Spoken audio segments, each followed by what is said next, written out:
Welcome to SHOWstudio. It's our second panel discussion of the day, and obviously we're talking about the amazing things that we're seeing over in Paris at the couture shows. Today we're going to be talking about Ulyana Sergeenko. Difficult to pronounce that name. It's the first time we've done a panel discussion around her work, and it's really exciting because obviously she's part of a new set of designers that are coming in, on one hand from that street style set, but also she's from Russia, so it's interesting to see the influence that area is having on fashion. I've got a very special set of panellists with me to help discuss what's going on, but before I let you guys introduce yourselves, I just want to introduce Stephen again, who's working away in the background, depicting the Parisian couture onto our studio. And I should also say, I should have said this for the Dior panel, we're sitting on the fabric, which is what Nick Knight shot Charlize Theron on for the Dior perfume advert, is that right? Shadow. Oh. So, the gold. The gold. So there's a lot of kind of interesting things going on in the setup. But to kick things off, if you guys could introduce yourselves, that'd be fantastic. I'm Djurdja Bartlett. I am Senior Research Fellow at London College of Fashion.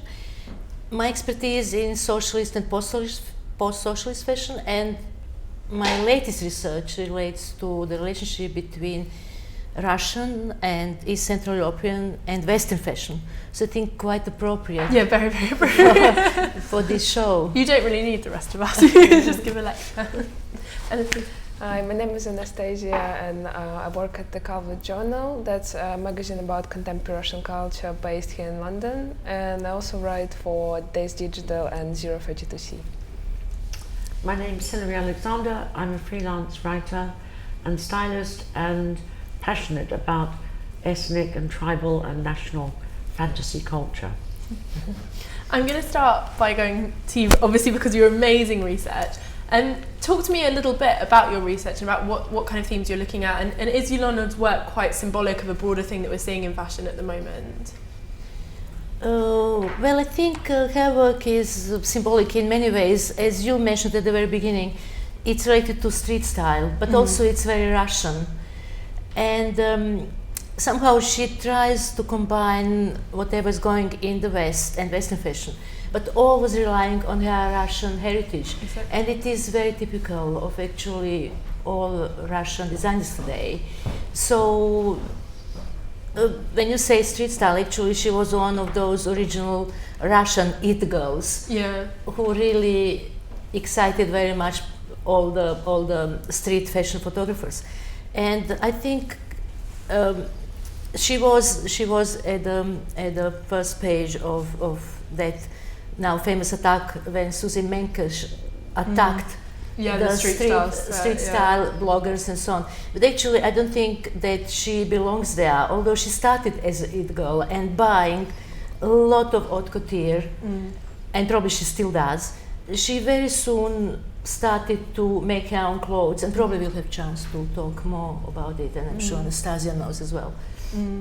So do you think there is quite a lot of good feeling towards her from the industry in Russia, from Russian people? Because you mentioned this before we went live, and says about, she employs, I think it's 65 people, so she really is supporting Russian craft. Do you feel quite passionately in favour of what she's doing? I mean, this is definitely a great benefit of like this brand existence. It's that it gives job to, let's say, 65 people with unique skills, which wouldn't be able to work in Russia otherwise. Exactly. Because I mean, Russian fashion industry is really young, and like productions are not as developed as you say here in the West. So it's really, I imagine it would be really hard for these people to like work anywhere else and be as appreciated as they are now, because I mean the collection has such a great international exposure, and there's definitely benefit for Russian all Russian fashion, let's say. Because do we think that that's something that Russian fashion has suffered from in the past? Fashion does fetishize the full European cities, and in a way any publicity for Russian fashion, I guess, must be seen as really beneficial. Do you think she's done a lot for raising the profile of the industry?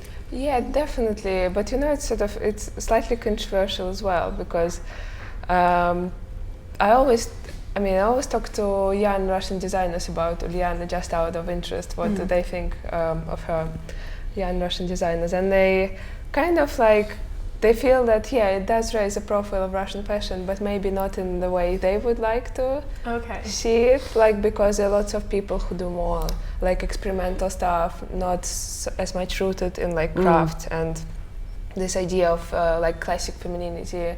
Like, let's say, let's take like Gosha Rubchinsky or Tigran Betisyan, who you just did collaboration Just with. did a collaboration with us. Yeah. Going by.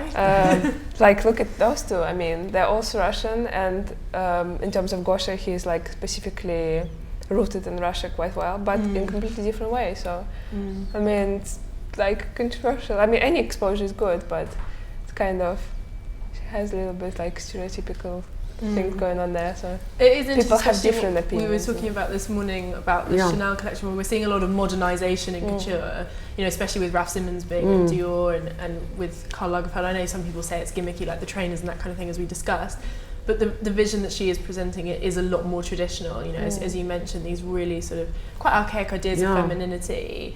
But Hilary, do you think there is a place for that, though? You know, as the rest of couture gets perhaps even more minimal, slightly more androgynous, to have something that feels very, you know, like horror fabulous. Definitely. I think she's kind of part of a sort of new creative wave, if you like, which is not coming, say, directly from the traditional four centres.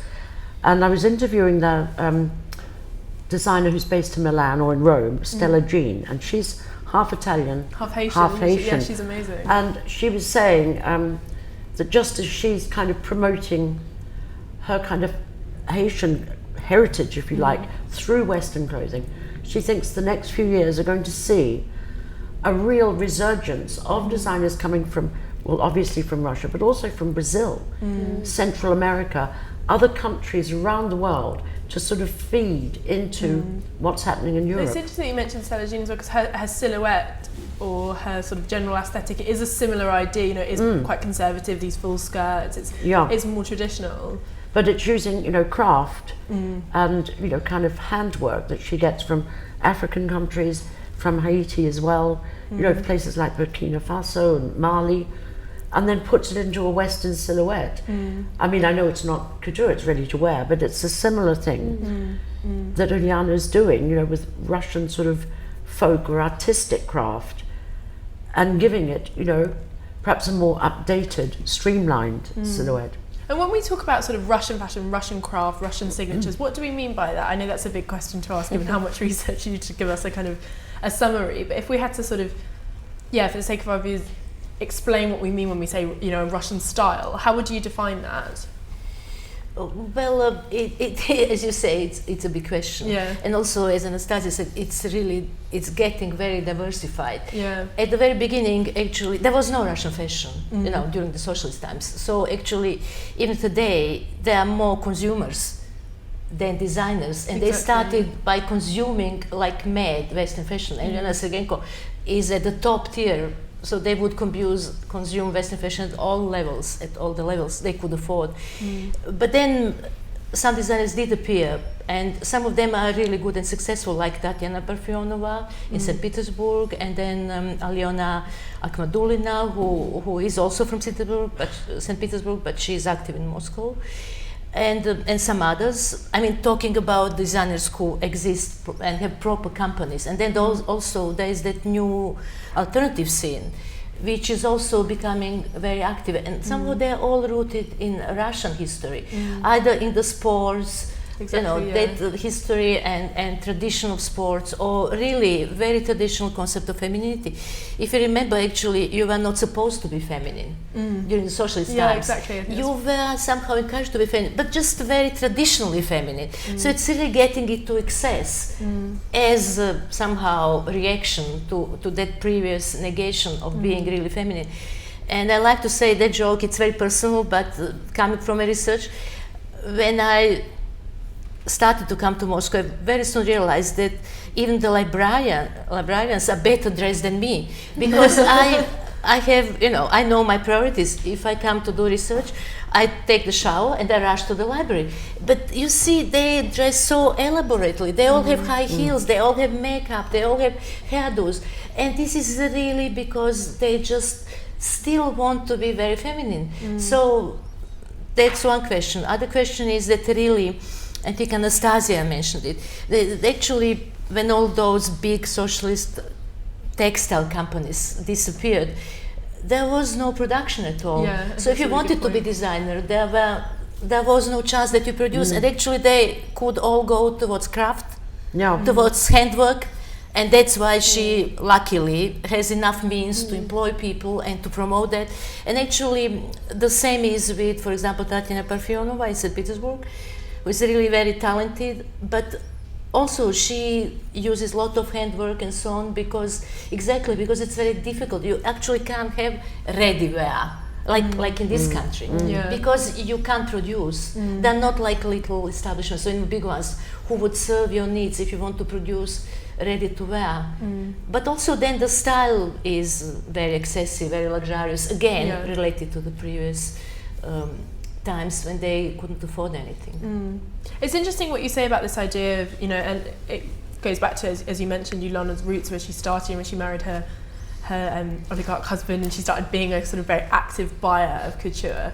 Do you think that there is a slight problem though in how Russian fashion is viewed? Because a lot of the figures, we mentioned that street style set right at the start, a lot of the figures associated with Russian fashion are viewed as consumers. They're seen as people who very actively spend a lot of money on fashion, rather than being viewed as the kind of pioneers of new trend. And I know that is changing with Gosha and Tigran, but do you find that, especially I guess working with younger people in Russia, do you find that they find that association quite for sure, like Ulyana Sergeenko has there are lots of she's like a controversial figure in Russia because people think do we still Russia went quite a long way from this post-90s oligarch country to something different now, and people look at it and think, is it how we're supposed to be seen abroad, by this sort of woman who was an oligarch wife, who is really classic feminine, and lots of people want to sort of rebel against that, and they don't want to be seen like that anymore. But it's tricky, I guess, also because if you think of the amount of airtime that people like Miroslava Duma also get, there is a real focus on these women looking. There's a term that everyone gives them. They're like the Russian fashion pack. Russian fashion pack, but they call them the Serenas, like the star ballerina.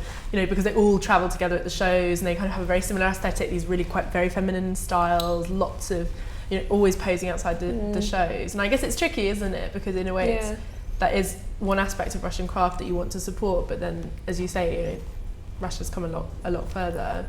Yeah, it's an interesting one. Do you think that it's important though to have Russia on the couture set as well? Maybe is the case that we need more ready-to-wear supported, because I think she gets a lot of publicity because she shows, whereas you don't have as many Russian designers on the ready-to-wear. Yeah, I think indeed it is really important to have Russian presence, at least on one important fashion week, and particularly Paris couture, which is top level. Yeah. So yeah, indeed, as you mentioned, Russian fashion pack. There is also Vika Gazinska, who is quite relatively known, but she still doesn't do shows anywhere. So again, it's really up to a certain level which Russian designers can go. And one way or another, if you get to top level, still good for the country's fashion industry. I say. And do you find, because one thing that I always find interesting is when you look at Ulyana's shows, there is this sense of her being very supported by a set of Russian girls. She always has a set of girls on her front row dressed in that aesthetic. Is it bought well in Russia, do you think, or because they don't reveal their sales figures, or do you think it is more of a project for her that she wants to have fun with, she's got the means to do it, or do you think she's actually trying to create a viable business? I don't know. First of all, about is it bought? I think Russians at the moment really want to start wear Russian designers because they want to sort of be proud of what designers do. And someone buys Gosha Rubchinsky t-shirt, someone buys a great couture gown. It's less different levels. But in terms of, I don't know. For her, it's probably a combination of two, viable business plus her lifetime interest, which is couture. Hilary, tell me a bit, what do you think about this idea of when street style stars can move into design? Because we see it a lot, even just with kind of popular, when, I don't know what's a good example, when Caroline Easter did a range for LK Bennett, you see it with these kind of girls that are photographed a lot at the shows being given a kind of fashion platform as designers or whatever. I think it depends on the person. They've got to have a really defined and individual sense of style. And I think also a sense of design. You cannot just hand somebody, you know, a blank a blank check and say, right, do a collection for us, because you've been photographed a lot. I mean, we know that can fail. I mean, even Madonna's collection for H&M, you know, just sank like a stone. I mean, it was widely, you know, sort of dismissed. Yeah. So it's not just having a name or being able to pose for photographers or even having a successful music career. There's got to be a lot more going on. And I think, you know, perhaps Rihanna's stuff for River Island has proved quite successful, because that actually is pretty much what she wears herself. Yeah, exactly. And I think Kate Moss for Topshop, you know, there are times when the marriage is perfect. Because we are seeing a lot more of it, and even I think it's interesting you mentioned a lot of high street examples, but we're seeing it a lot in a high fashion context. You know, like you have Mary Kate and Natalie Olsen doing their clothes, which is now seen as a kind of very credible fashion label, and also Victoria Beckham. Yeah, so it's an interesting move. I wonder if, you know, you mentioned kind of that she's a controversial figure in Russia, and I think this is a controversy across the world for young people who want to train as designers, and then they see people kind of having a leg up because they have the money to dress in an interesting way. I think it's all part of the kind of 21st century fashion vocabulary, though. And celebrity culture. You know, it's part of our culture. Fashion is spread through so many mediums, and there's billions of people out there when you think about it. So I guess, you know, for a brand or a high street company to have someone associated with their label who actually is quite stylish and might be known by millions of Instagram followers or Twitter users around the world is another means of raising the profile. You know, whether it's just to sell perfume or, you know, sell t-shirts. But ultimately, if the marriage isn't successful, if the designs are useless, it doesn't really matter in the end how photogenic or sexy or fabulous that celebrity is. If the designs aren't good, no matter what price they are, then the marriage will fail.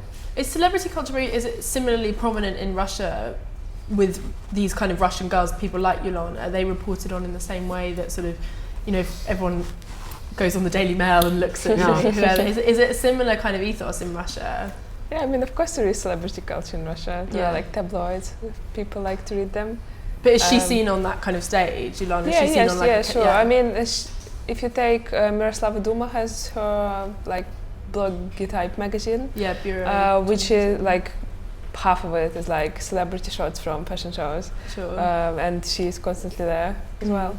But she's pretty good though on exposing only as much as she wants to. Okay. Like she's really careful about her image, and for instance, even she doesn't allow a lot of people to shoot backstage because they only like produce, like they let really big names to do it, but not everyone. And she's really careful how much of her like personal life she gives away. So I guess she wants to be seen more of a designer rather than like. Definitely. Well, she's surrounded herself with a very credible team. You know, Pat McGrath doing the makeup, Stephen Jones doing the hats. You know, pulling in very, very credible people. I guess what I'm interested in is what's driving sort of.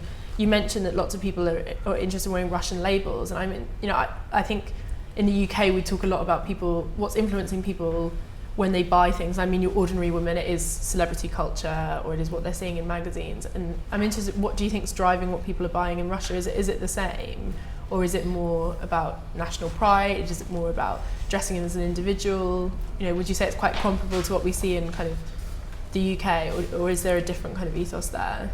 I think that's quite a big question. Where do I get those questions? I think it's very mixed, and the question is good in a way that the situation is different from country to country. Yeah. Of course, there's celebrity culture, and actually Putin very much promoted it. Yeah. Okay, he wanted people to get interested in celebrity culture. You know, that's very neutral and politically neutral.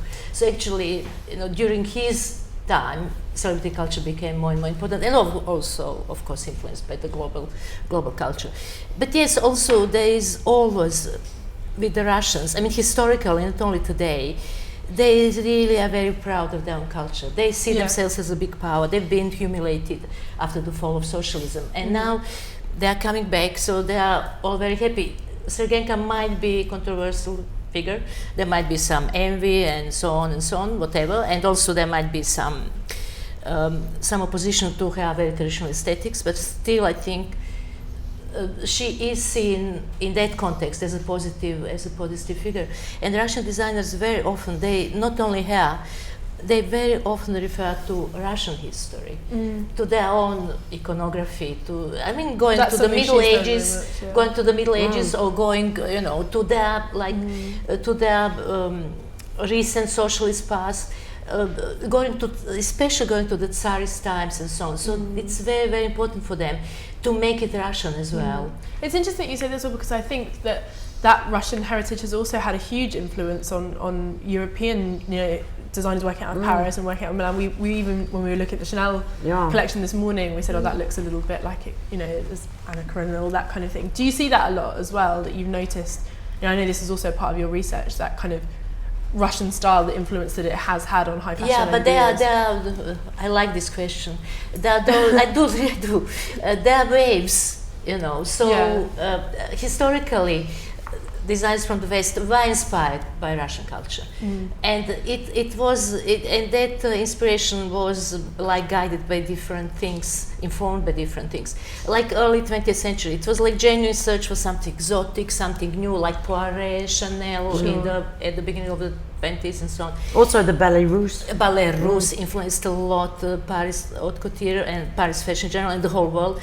But today, I see it really as a part of a big corporation culture.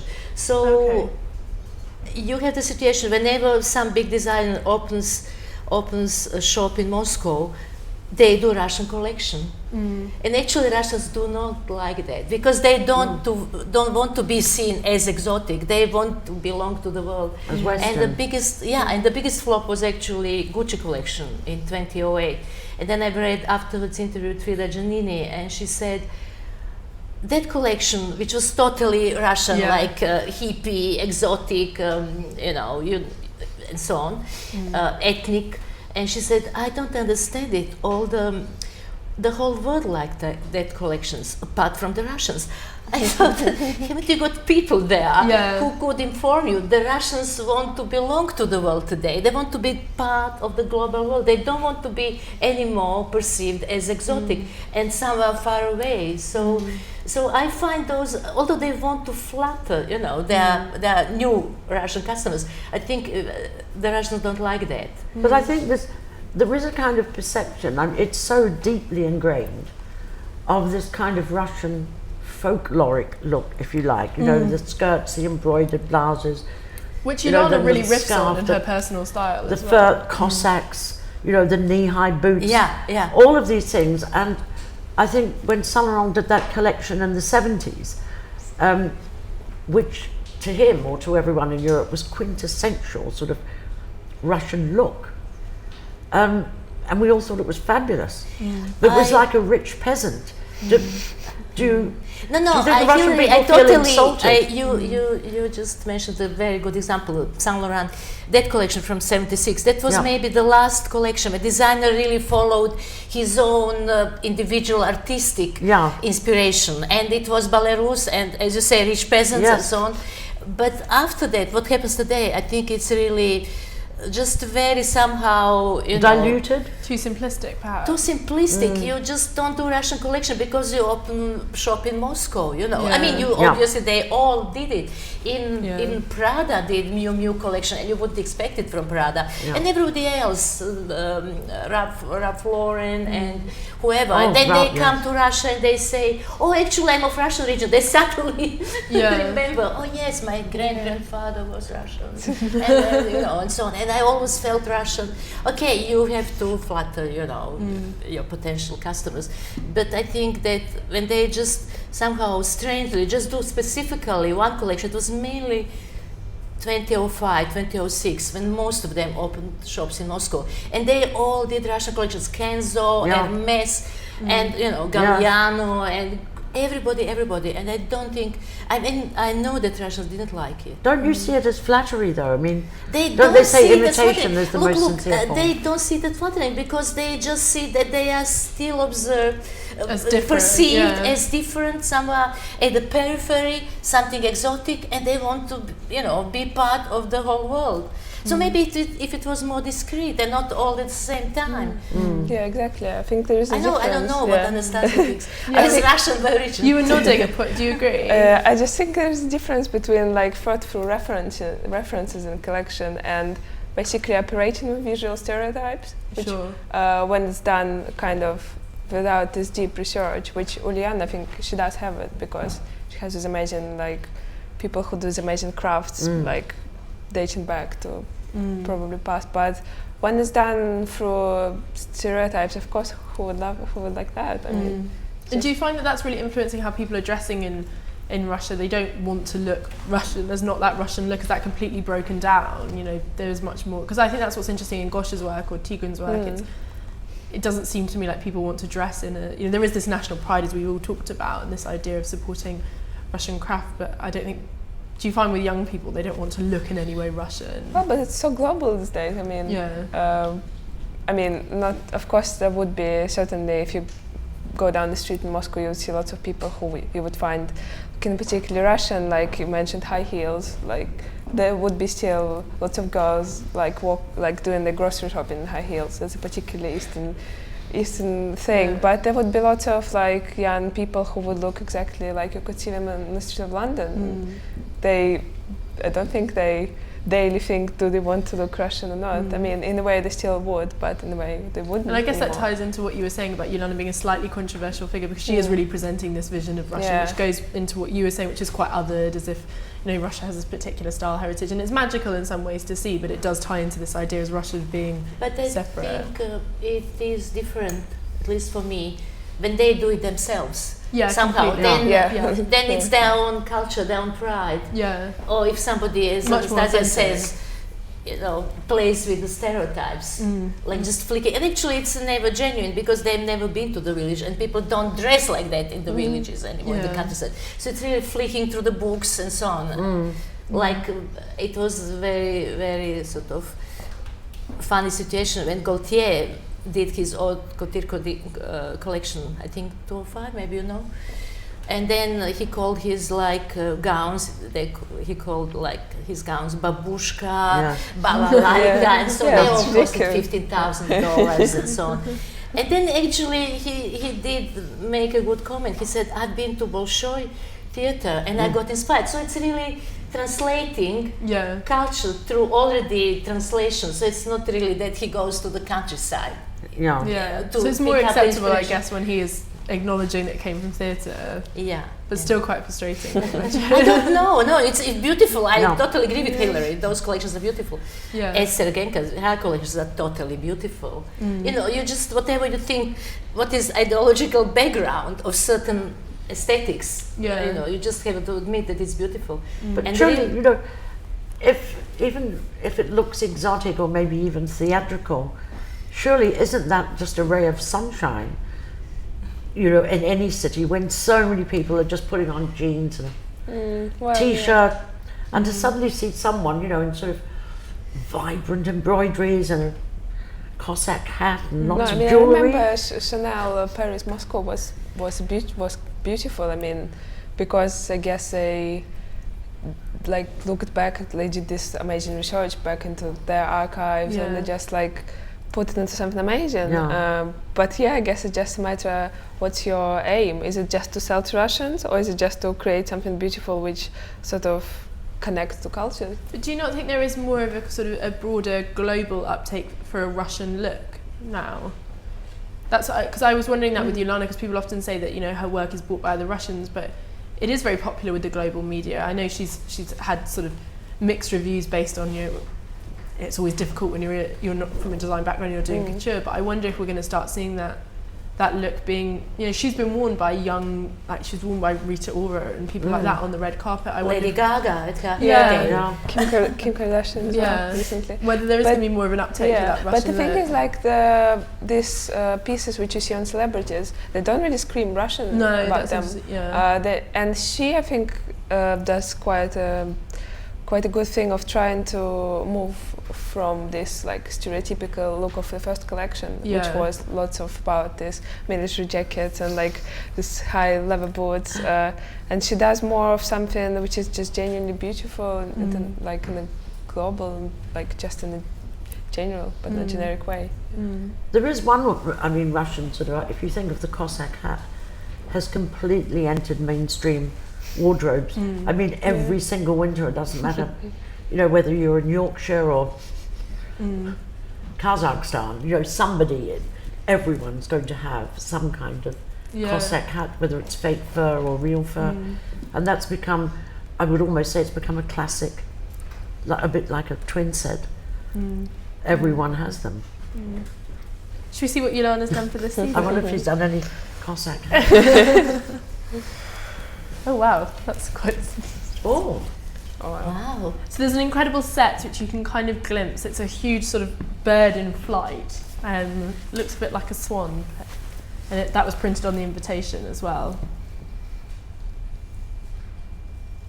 Well, to me, like this look number one is a little bit 90s to me, just because this leather coats, they were so popular in the 90s. Among like, it's almost a little bit grungy, isn't it? But that's also what Anastasiia said, that she's becoming more global. So actually, you don't know who designed it.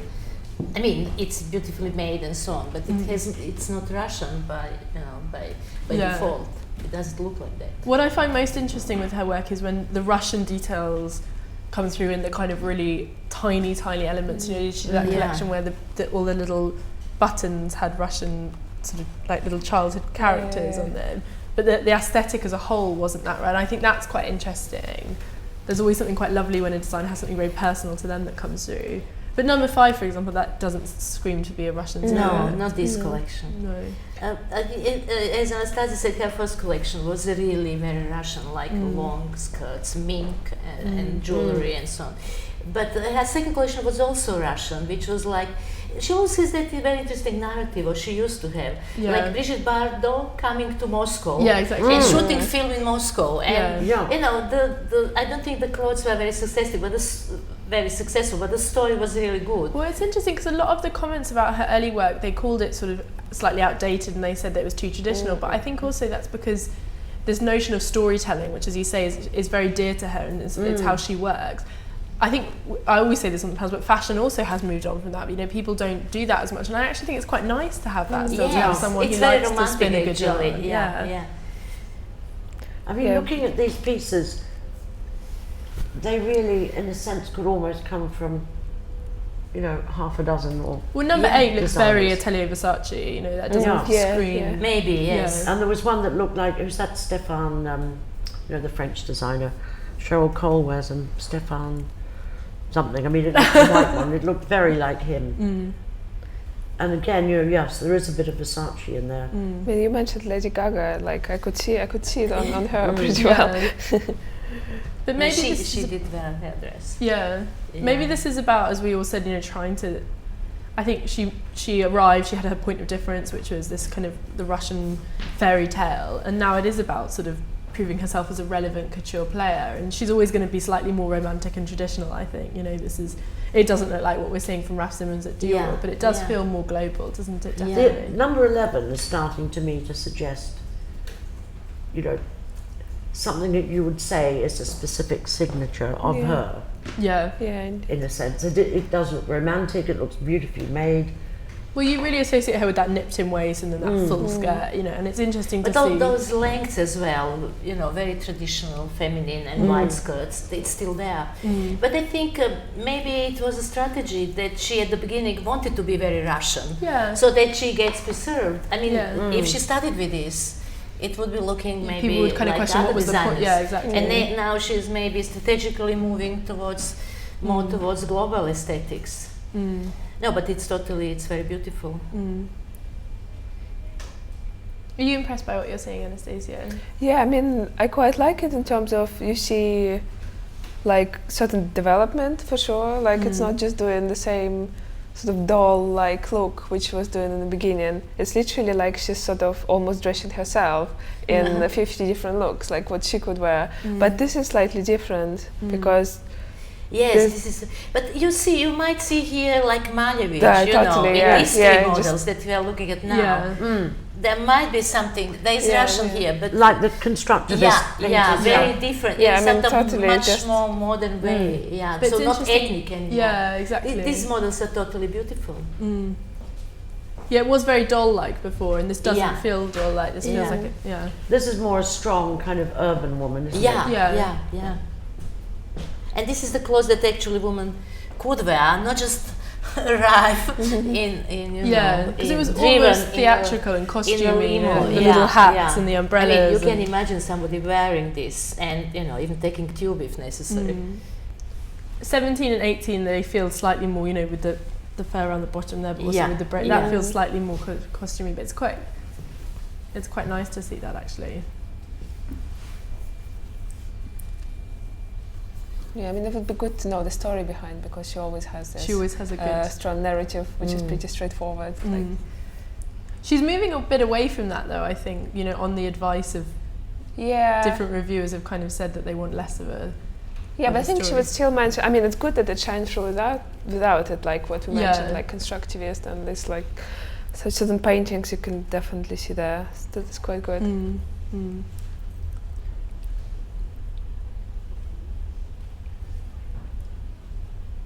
Do you like it, Hilary? Some of it. I must admit I don't like all of it.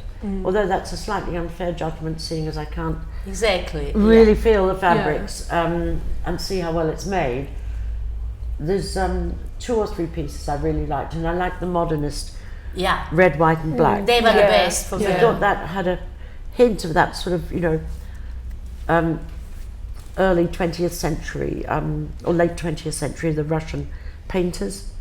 So there was something there that would suggest to me something unique about this designer that wasn't something I could get from an Italian designer or a French or a German designer. And what do we think about? It's something we haven't talked about, but it's applicable when looking at a designer who shows just with couture. That's something it's exciting to see couture seen as a kind of a relevant thing to involve yourself in. But most young designers they will aspire to do a ready-to-wear collection. They don't want to show as part of couture. Do you think it's No, but what I said is there are really good reasons for that, because she can't produce ready to wear. It's almost impossible to produce it in Russia.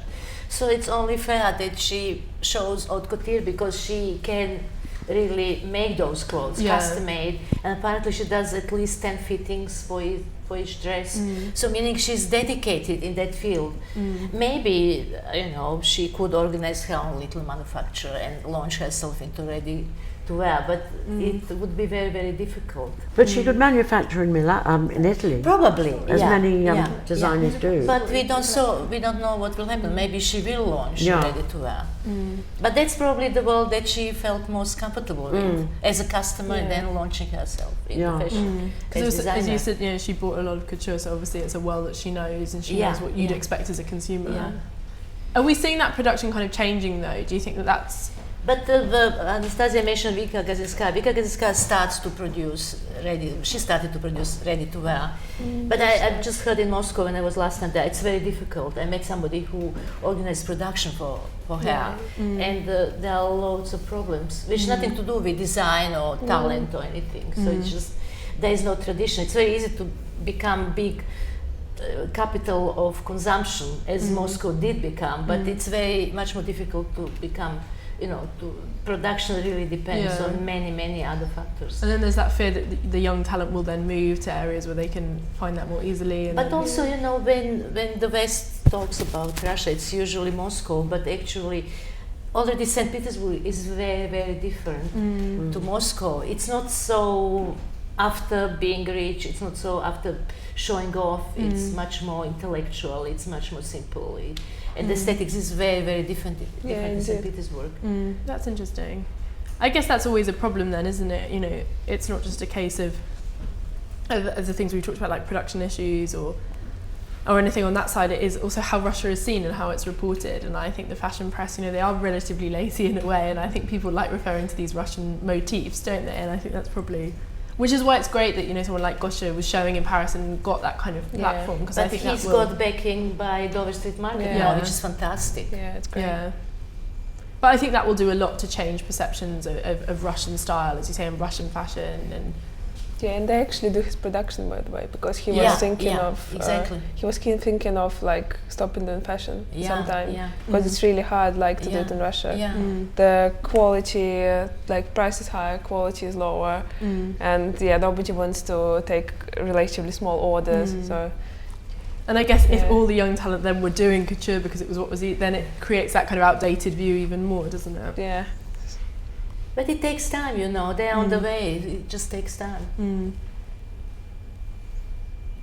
I mean, I think Ulyana wasn't, she will be just a unique one-off example, because if you think how much investment you need to create a couture brand from nothing, it's probably quite an impressive amount. Yeah. I do think that this feels a lot more like it's looking at what's going on at couture in general, though. I do think that I keep saying it looks quite Versace-esque, but I do feel like there's this real sign of it. I think in the end, I did like some models at the very beginning, but it did become very conventional, didn't it? Yeah. Towards the end. Like look 39 that we just moved past, that you could see that on anywhere. Yeah. And 38 as well. Yeah. So actually she was stronger when she was more Russian, more interesting. Yeah, I think the thing is, when you're developing a brand, what people, especially at the couture level, are looking for is that USP. And people know what to expect from Valentino. They know what to expect, from Dior, etc. And I think with the heritage that she's got, it's so important that she doesn't try and become like everyone else, and become absorbed into sort of mainstream Western, red carpet design. I think she's got to keep something of her DNA, because that is what is going to make the brand absolutely special, so that people will recognize it and seek it out. And as we were saying, it's authentic when she does it as well, because she does have this kind of heritage. It's interesting to see the focus on accessories as well, because it does really suggest a kind of more commercial focus, doesn't it? That she's trying to. Oh, that's sweet, the little flower. Was that a swan, do you think? Yeah, that's the set that they're walking out of, and that was what was printed on the invite. Or like Swan Lake, well. perhaps. So probably we didn't see many details which you could pick up if you were there. Yeah. See, I thought number 5, I thought when she did those 3, you remember there was red, black, number and 5 white. is fantastic. Yeah, very beautiful. They really looked quite strong and quite different. Yeah. And I felt if she developed that a bit more, let it evolve, instead of these sort of Versace-esque, cleavage split to the thigh, floaty bits of chiffon. I quite like the leather bits of it, because in a subtle way there was something Russian about it. It's kind of like leather, sort of military uniform, but a bit different. What, the very first one? The first one, and there were some levers like leather coat. Yeah, they were nice, because it's still a bit of DNA, but Russian DNA, but kind of more subtle than just stuff. Exactly, I was sort of thinking of Russian spies and Mission Impossible or something, dashing across Red Square. Sort of, No, it's right. It's interesting, isn't it? Actually, the pieces that do feel more Russian, as you said, even if it is very subtly, they do seem to. But as Hilary said, this is really the secret: how to keep Russian. Yes. A Russian element, but somehow make it sophisticated. Yes. And and interesting then for the whole world. But it's ironic, isn't it? Because I actually think that this will please the press. I presume that reports about this will say, "Oh, she's moving forward. She's progressing. She's doing well as a designer," which is a shame in a way, because you don't want her to become like all the others. But we will see what the press will say. Hilary has a lot of experience. Yeah. See the white so one. Maybe the press will say what Hilary said. Yeah. Stefan Roland. That's the name I was trying to think of. Oh yeah. He does that sort of big shoulder action going on. But it is 90s, as Anastasiia said as well. It is 90s, those big shoulders. Yes, Yeah. yeah. Or late 80s. To me, there's like sort of dipping into so many different, references. So that's quite natural. If you think she moods. bought a lot of couture, then she probably does have kind of ideas of different houses, and maybe that will always sort of. Again, these three models are beautiful. I mean, the one that's out of the picture now. But I think it's not easy to achieve that balance. When I interviewed for my research some designers, for example, Ulyana Sergeenko, who did show in Paris. She might be the only one. I don't know if you are aware of her work. I think 2005 or so. And that was the collection which was all over the place. It was a lot of Russian influences. It was socialist, like 60s, and it was then constructivist, and then it was fairy tales. And then she also was married to oligarch, but in the relationship with the oligarch. But she is not in that regime anymore, and she actually did become a serious designer at the Russian scene. And she doesn't show at Paris now. Probably she can't afford, because that costs a lot. Yeah. But she told me, the only designer who told me very coherent story related like to business side. And she said, when she got those critiques which were not very positive, she had like very important French PR company, and they told her, you need to have your own story, your own DNA, as you said. And they suggested, what is the most important for you? And then you always have that element. Yeah. And she said, well, fairy tales, again, Russian, that my grandmother told me. And all her collections now, they're beautiful, very romantic, but they're modern. She has leotards, and little dresses, long dresses. There's everything for everybody, and really good knitwear and so on. But actually, she always has that element, dragons. Something from it's Russian fairy tale. It's her thread. But you see, she was really somehow advised. So you need that professional advice to develop in that direction. I think that's what I worry about for Ulyana. Is I feel like a lot of when she started, and she's commented about this in certain interviews as well. Said that people were kind of like sort of her as this imposter, coming into couture, showing she wasn't from a design background, and then a lot of the negativity was around, she's just making kind of like costume that she would wear and it's not relevant to couture. So I imagine she does feel slightly sort of pushed into doing things that feel more conventionally couture, rather than, as you said, keeping that unique sort of perspective, which I thought was actually quite lovely. There's something quite, it did have a following, and there were girls dressed like it, and they were sassy, and even though there's going to be a controversial side to that as well, because it depicts this very traditional view of femininity, at least it was a point of view. And that you always want that in couture, don't you? You don't want things that look like all the others. But I mean, as Djurdja was saying, with the designer you were talking about, that to keep in her mind what was most important to her. She said fairy tales, and she stuck to it, and that was the thread, and she could weave in and out. But always there was this thread of fairy tales inspiring her. But applying it on very modernist forms, Yes. very urban. Yeah, exactly. Yeah. So that's why it works. So what would we like to see, how would we like to see Ulyana progress? What would we like to see happen for her and for her label? I think for each collection, take a specific theme, which has got something to do with Russia, whether it's constructivist paintings or the Kremlin or Red Square or wheat, or I don't know, but something to her that she relates to as a Russian, and use that as the basis upon which she then builds the collection, which becomes special to her. And it doesn't need to be, a sort of pastiche of the Russian peasant woman or, folkloric, but she can still move on from that doll image while doing that. But not trying to make it, not thinking, oh gosh, I've got to be Western. I think you've got to stay true in your head. You nodded. Do you agree, Anastasiia? Yeah, I do agree. But what I just thought about is that, she used to be, and she still is. She still buys a lot of couture, and she's a couture client. So probably when she does a collection, she pretty much can probably depict, or it's just he for sure knows who she's doing it for. Yeah. So that's probably why the collection sometimes doesn't quite sit together.